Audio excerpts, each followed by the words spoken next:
chose NTCC first as a student in 2003 when I came to the United States. Just less than 3 months after I came here, I became a student. I only took a couple of classes. One of the classes was the US History 1 with Dr. Yox, and he became my lifelong friend. And another class I remember very well was pre-algebra with Mrs. Ellerman. Later, one of her daughters was my student, and now her son, Mr. Mark Ellerman, is one of our professors. So I chose NTCC as a way to integrate myself in the community, to get to know the place. I left my family, my friends. I was a full-time student. I was a senior, which I actually continued doing as a student here. I finished my degree back home. But yes, I chose it as a student because I think educational environment, higher education especially, is one of the best ways to get to know people in the community.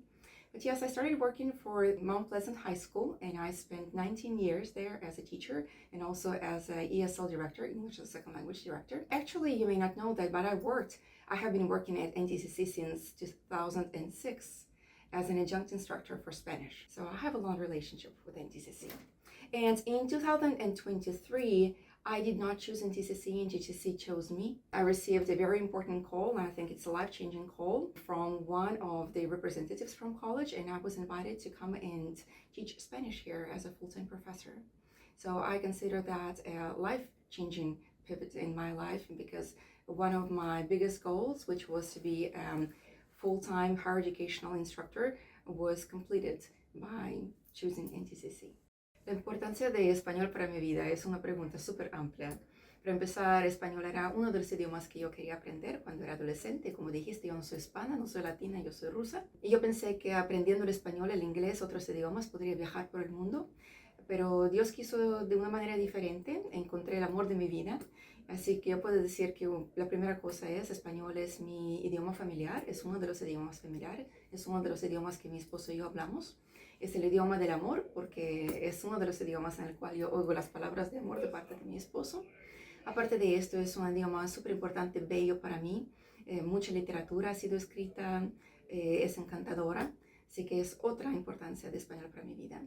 Y finalmente, he tocado y he sido tocada de tantas maneras por mis estudiantes. Durante los 19 años de mi vida en Mount Pleasant High School, yo enseñé el español y sé que maltraté o mejoré muchos estudiantes. Asimismo, ellos han traído muchas influencias a mi vida en español, así que no puedo desconectarlo de quién soy.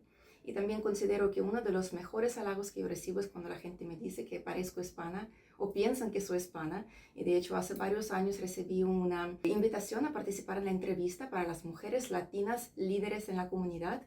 Y la primera cosa que dije fue, ¿usted sabe que yo no soy latina? Dice, sí, lo sabemos, pero ha trabajado tanto con la comunidad latina que la consideramos latina. Para mí fue uno de los mejores halagos que he recibido en mi vida. Considerar que a mí piensan que yo soy latina y que yo pueda comunicarme con las personas y cumplir con las necesidades de esta comunidad de la manera que ellos esperan.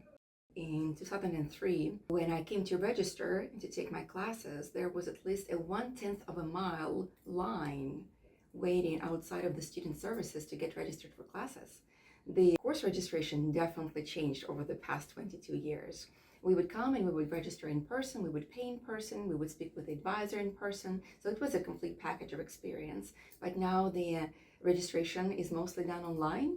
Some students come to the student services to register, but you never see a line standing outside of the student services to do that. Otherwise, programs have changed. Lots of programs have been added.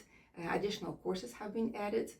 Since I have been here as a full-time instructor, a full-time education director has been added, which is going to be me in this case. The education program did not have a full-time education advisor, we can say, during many years. So this is a big change as well for me and for NTCC.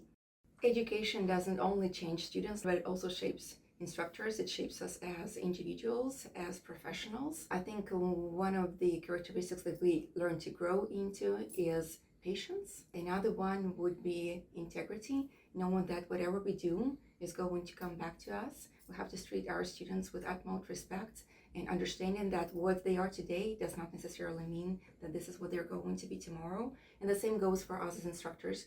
But NTCC as an educational institution has shaped me into a better person. I'm convinced of that. I'm a much more patient, understanding. I'm able to give more grace, which I as a student also needed from my professors. And so I think it has shaped me into a much better person. It has also allowed me to grow professionally. Teaching students on a higher level in a higher educational institution is different from teaching students at high school. We know the students come to college because they have specific professional goals, or at least they know that along the way those goals will come up. And so teaching them to find that way and to think on a much higher level with more critical thinking skills involved has shaped me into also a better professional. I wear multiple hats. Primarily a Spanish instructor. I teach all the Spanish courses. Spanish 1 for beginners, Spanish 2 for beginners. We also recently started offering Spanish 1 for intermediate students. That is usually between 3 and 4 classes per semester. This semester is actually 5 different Spanish courses. I also teach humanities classes. I have 2 humanities courses per a semester, per a typical 16-week semester, one of them being Introduction to Humanities and the other one is Mexican American Fine Arts. And I also recently became the education program director, and I have several adjunct instructors under my leadership. Besides that, I'm privileged to serve as a co-advisor for Phi Theta Kappa Honor Society, and so this is how my semester usually looks like, between 5 and 7 courses that I teach per semester, and advising, some traveling involved, meetings, communications, conversations. So it's a very busy schedule, but I enjoy it. It allows lots of flexibility, which I did not have as a high school teacher, and I truly appreciate that flexibility. And it's just a place where I love coming to every day. I mentioned that it's very important to treat everybody with respect, because you never know how the life is going to go around and how one person will become something else to the other person in their life. When in 2006, I taught a Spanish 9 class for adults, and I had a student who represented another university as a professor, and the student was very apprehensive about learning Spanish and very nervous, didn't know how to pronounce words, very scared about the homework, about the coursework. And the time passed by, I think maybe less than a year, and that student became my professor in a different quality. So I took an education program through another university, and that instructor was one of the lead professors in that program, and I did my student teaching under that instructor. So I remember vividly how that person said, "You were my instructor and I'm your instructor, and I remember how you treated me, so now I feel better about treating you." And so I realized that it was very important for me at that point as an instructor to treat my student with respect, and it guaranteed a much better relationship for us professionally later on. Therefore, I would encourage everybody to never think that this point in life is where it ends. The life will go around and we may find ourselves in a very different situation, so never burn bridges. Feliz 40º aniversario NTCC. Happy 40th anniversary NTCC.